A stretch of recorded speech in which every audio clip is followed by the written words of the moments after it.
जो इन्होंने अमित शाह जी के बारे में बोला, शायद उनको मालूम नहीं है कि अमित शाह जी इस देश के गिने चुने गृह मंत्रियों में होंगे जब इतिहास लिखा जाएगा। इन्होंने भारत की मैक्सिमम समस्या जो कई वर्षों वर्षों से चला रहा था उसको खत्म किया उन्होंने। अरे सुनिए सुनिए, जिम्मेदारी तो कोई लेगा। अरे पहलगाम है, पुलवामा है, गलवान है, ठीक है, बाकी सभी मेहमानों का ठीक है। नीरज जी आप अपनी बात कंप्लीट करिए, मैं उसके बाद समय दूंगी प्लीज। मेरी रिक्वेस्ट है अगर आप एक दूसरे के ऊपर जंपिंग करेंगे तो किसी का ऑडियो क्लैरिटी से नहीं जाएगा। एक सेकंड नीरज जी रुकिए, एक सेकंड रुकिए सर, एक सेकंड रुकिए प्लीज, एक मिनट। मेरी एक बार सारे पैनलिस्ट से रिक्वेस्ट है, प्लीज आप लोग अपनी अपनी बारी में बोलिए, क्योंकि हम सब अलग अलग लोकेशन पे बैठे हैं, ऑडियो ओवरलैप हो रहा है, नहीं जा रही है किसी की आवाज। देखिए मैं ये बता रहा हूँ कि आप बताइए देश के कितने गृह मंत्री, कई सारी आतंकवादी घटनाएं हुई हैं, लेकिन आधे घंटे के अंदर गृह मंत्री कश्मीर में थे, और ये गृह मंत्री को बोलते हैं पूर्णकालिक नहीं है। इनको समझ नहीं है। ये लोग, जो लोग इस तरह की बात करते हैं, वो लोग राष्ट्र विरोधी लोग हैं, और वो चाहते नहीं है कि इस राष्ट्र में शांति हो।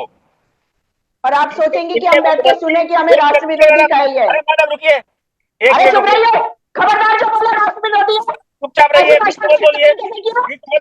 इस तरह की शब्दावली का कोई लॉजिक नहीं है, इस तरह की शब्दावली बोलने का। रोकिए, इस तरह की भाषा का औचित्य नहीं है प्लीज, इस तरह की भाषा का कोई औचित्य नहीं है। देखिए दर्शक भी घर में बैठकर देख रहे हैं कि कैसे बड़े लोग, और लोग किस तरह से बात कर रहे हैं। Please let's not give that impression कि हम एक सीरियस बातचीत मुझे भी मजबूरन कार्यक्रम खत्म करना पड़ेगा, क्योंकि मैं भी अभी घर से बैठ के आज प्रोग्राम कर रही हूँ, मैं ऑफिस सेटअप में नहीं हूँ। I am not able to hear the audio. Please मैं बार बार रिक्वेस्ट कर रही हूँ सबसे, आप अपनी भाषा पे मर्यादा रखिए प्लीज। मैं अपना कंप्लीट करूंगा, मैं धैर्यपूर्वक सुनता हूं सबका। मैं बता रहा हूं कि देश के गृह मंत्री कश्मीर पहुंचते हैं, कई सारी आतंकवादी हमलाएं हुई है देश पर, कौन से गृह मंत्री आधे घंटे के अंदर वहां पहुंच जाते हैं और 2 दिन रह के पूरी प्लानिंग करते हैं, उसके बाद प्रधानमंत्री जी को रिपोर्ट करते हैं, और आप गृह मंत्री पर सवाल उठाते हैं। इनके खुद के मुख्यमंत्री जेल जाते हैं तो कहते हैं कि मैं जेल से राज चलाऊंगा, और उस पार्टी का प्रवक्ता हमको ज्ञान दे रहा है कि गृह मंत्री पूर्णकालिक नहीं है, जिसके खुद के शिक्षा मंत्री शराब घोटाले में जेल गए हैं, और वहां से भी इस्तीफा देने पर उन लोगों की मजबूरी हो रही थी। इनके कई मंत्री महीनों तक जेल जाके रहे लेकिन इस्तीफा नहीं दिए, और ये आपने पूरा उसका राजनीतिक लाभ उठाया, हम जानते हैं, कोई बात नहीं। आप मुख्यमंत्री जेल गए हैं, पूरा राजनीतिक लाभ मैं जेल को चलाऊंगा। दिल्ली की जनता ने जवाब दे दिया, जनता ने जवाब दे दिया। सौरभ जी मेरे को ये बताइए, संसद का सत्र बुलाने में क्या दिक्कत है? बहुत अच्छा प्रश्न आपने पूछा मीनाक्षी जी। संसद का सत्र बुलाने में कोई समस्या नहीं है। इंडी अलायंस पहले अपने अलायंस के लोगों से बात कर ले, क्योंकि आदरणीय शरद पवार जी ने उस पर प्रश्न चिन्ह उठाए हैं कि ऐसे मुद्दों पर जो ऑलरेडी जो है, जहां पर प्रश्न उत्तर हो चुके सर्वदलीय बैठक में, संसद सत्र का कोई औचित्य नहीं। तो पहले शरद पवार जी को मना ले इंडी अलायंस, उसके बाद संसद सत्र बुला लिया जाएगा।